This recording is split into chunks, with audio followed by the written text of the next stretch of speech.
నమస్తే, welcome to DY news. Vikarabad జిల్లా BJP పట్టణ శాఖ ఆధ్వర్యంలో తలపెట్టిన మున్సిపల్లో గంగారంలోని 9వ వార్డు, 16వ వార్డు, 27వ వార్డులలో బీజేపీ నాయకులు, కార్యకర్తలు పర్యటించి అక్కడి సమస్యలు తెలుసుకోవడం జరిగింది.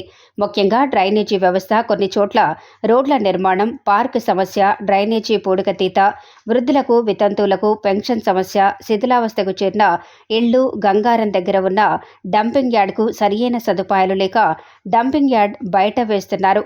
అడవిలో తిరిగే పశువులు, చెత్తలోని ప్లాస్టిక్ని పశువులు తిని మరణానికి గురవుతున్నాయి అని ప్రధానంగా బీజేపీ నాయకుల దృష్టికి తీసుకుని వచ్చారు. ఈ కార్యక్రమంలో బీజేపీ జిల్లా అధ్యక్షులు మాధవరెడ్డి, రాష్ట్ర కార్యవర్గ సభ్యులు కె. శివరాజ్, పట్టణ అధ్యక్షులు నరోత్తం రెడ్డి, వికారాబాద్ అసెంబ్లీ కన్వీనర్ శ్రీధర్ రెడ్డి, జిల్లా ఉపాధ్యక్షుడు రాములు, బీజేవైఎం జిల్లా అధ్యక్షులు చరణ్ రెడ్డి, మా Sharada hospital chairman Rajasekhar, senior నాయకులు ప్యాటా శంకర్, బీజేపీ జిల్లా ఆఫీస్ సెక్రటరీ యాదగిరి, మహిళా మోర్చా ఉపాధ్యక్షురాలు మాధవి, ఎంఆర్పీఎస్ నాయకురాలు శోభ, పట్టణ ప్రధాన కార్యదర్శి అమర్నాథ్, బీజేవైఎం పట్టణ అధ్యక్షుడు వెంకట్, జిల్లా ఆఫీస్ సెక్రటరీ వెంకట్, బీజేపీ నాయకులు నరేష్, మోహన్ రెడ్డి, బీజేపీ కార్యకర్తలకు గంగారం ప్రజలు పాల్గొనడం జరిగింది. గంగారంలో పర్యటించడం జరిగింది. అక్కడ ఉన్నటువంటి సమస్యలను ప్రజలను అడిగి తెలుసుకోవడం జరిగింది. ముఖ్యంగా ఇక్కడ ఉన్నటువంటి ఒక డంపింగ్ యార్డ్ ఏదైతే ఉందో, ఇక్కడ ముందల ఉన్నటువంటి డంపింగ్ యార్డు పర్టికులర్గా ఏదైతే ప్రెమిసెస్ అలాట్ చేసిందో కాంపౌండ్ వాల్ కట్టి దాంట్లో మాత్రమే డంపింగ్ యార్డ్ అనేటువంటిది యూజ్ చేయాలి. కాకపోతే ఇక్కడ మిగతా ఏరియా ఏదైతే ఉందో అసైన్ ల్యాండ్, గవర్నమెంట్ ల్యాండ్ ఏదైతే ఉందో ఇది మొత్తం కూడా ఇదంతా కూడా డంపింగ్ యార్డ్ కింద యూజ్ చేయడం వల్ల ఇక్కడ ముఖ్యంగా విలేకరులకు ఇచ్చినటువంటి కాలనీ ఉంది.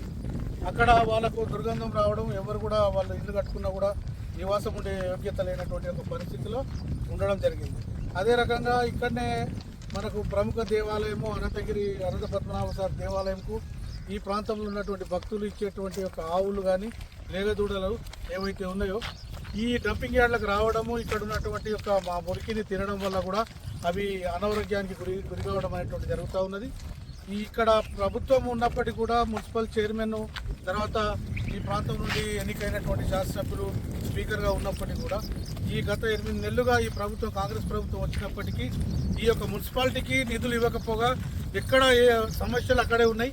చాలా సమస్యలు ఉన్నాయి. ఆ అండర్ గ్రౌండ్ డ్రైనేజ్ విషయం, తర్వాత ముఖ్యంగా ఈ పట్టణంలో కుక్కల బెడద ఉన్నది.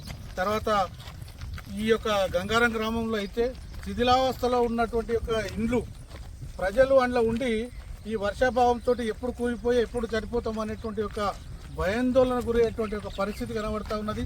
చాలా ఫోటోలు తీసినాం, క్లిప్పింగ్స్ తీసుకున్నాం, వాళ్ళ యొక్క సమస్యలు అడిగి తెలుసుకున్నాం.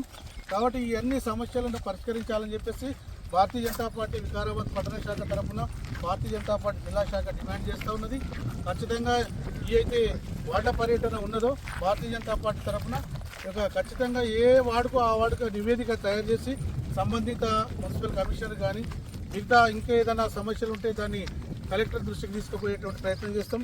దీంట్లో ముఖ్యంగా చొరవ తీసుకోవాల్సినటువంటి వారు ఈ ప్రాంతం నుంచి ఉన్నటువంటి ఒక శాసనసభాపతి గారు ఎవరైతే ఉన్నారో గౌరవ గడ్డం ప్రసాద్ కుమార్ గారు వెంటనే స్పందించి ఈ యొక్క వికారాబాద్ జిల్లా హెడ్ క్వార్టర్కి సంబంధించినటువంటి ఒక టౌన్ వికారాబాద్ అయితే ఏదో ఉందో క్యాపిటల్ ఈ యొక్క జిల్లాకి దీన్ని అద్భుతంగా డెవలప్ చేయాల్సిన అవసరం ఉంది. కాబట్టి ఆ దిశగా ప్రభుత్వం స్పందించాలి.